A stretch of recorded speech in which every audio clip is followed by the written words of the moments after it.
Hey guys, hopefully you're doing well. Fall camp's coming right up. It's right around the corner, so we're getting super excited. I was at the lunches at Harder today, and all the kids are just pumped about fall camp, especially the sixth graders. Sixth graders are super excited. They've never been before. They're excited to figure out what it's all about. So we got tons of kids signed up. We're over 100 now, so definitely record registration for fall camp.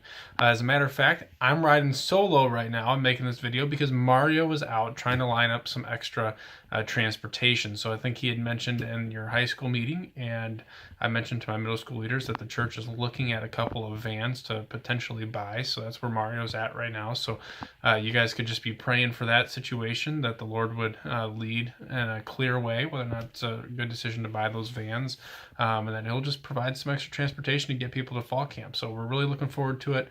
Good issues to have to figure out how to get people there. Better than trying to figure out how we're gonna pay for a bus when we don't have enough people. So definitely God's bringing the people. We're excited to see what's going to come of it. Next week, we are in Acts still. We're doing study number 6. So the questions you're going to focus on are questions 6, 13, and 17. 6, 13, and 17, just to spend a real quick minute kind of explaining some of those questions and what to be thinking through for them.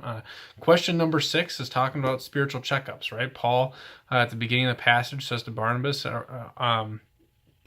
hey, let's go check up on all those churches that we had started and just see how they're doing. And the visit that the words that are used most of the time in the New Testament, when those that language is used, to go do a deeper sort of evaluation on where someone's at spiritually. So that's where Paul and Barnabas are wanting to head out. So we're going to ask the question, hey, they had the intent to go do a spiritual checkup on these churches, and we need to have spiritual checkups done on us as well, not just as individuals, but even as a church. How are we being evaluated in our spiritual health and vitality? So really talking through that with the kids. What sort of things would you be looking for in a spiritual checkup? Unity, growth, stability, leadership, those kind of things. Just growing with the Lord. So talk through those things. And if you get to it, question 7 does talk more about, who would you trust enough to do a spiritual checkup on your life? So you may not really have time, or the conversation may not go there naturally, but I really get the kids thinking about, I need to be looking at my spiritual life and evaluating it, and who in my life could do that with me. So that's 6. Question number 13 talks about encouragement. And this is just one of those things that we don't do very well as people. We are very good at talking about the negative and doing criticism, but not as good at providing encouragement. So just talking with the kids about a time where they were encouraged. Why is encouraging other people so important? Why do we feel so good and empowered when people have encouraged us? So really just talk through that idea, and think about some times and examples in your own life where you've been encouraged by somebody, or they said something that was an encouragement to you, and how that was able to motivate you and change how you may have even been thinking through a particular situation.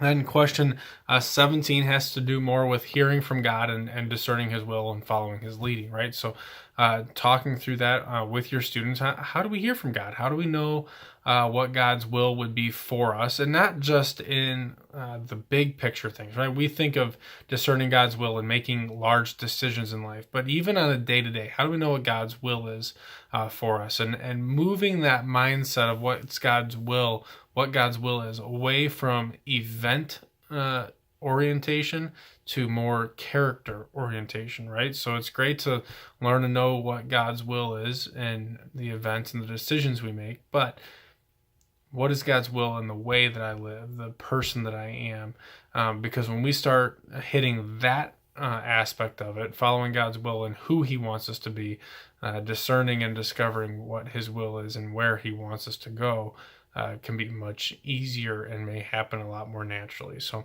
that's kind of your direction for this week. We're praying for you guys. The following Wednesday after fall camp is Halloween.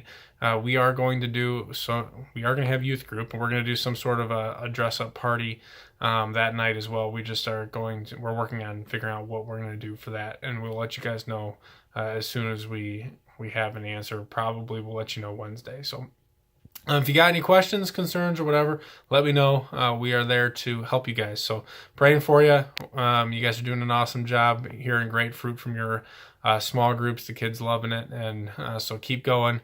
Keep reaching out to fringe kids and inviting them back in and including them in what's going on in your group. So have an awesome weekend or a great week whenever it is you're watching this, and we will catch you later. Bye.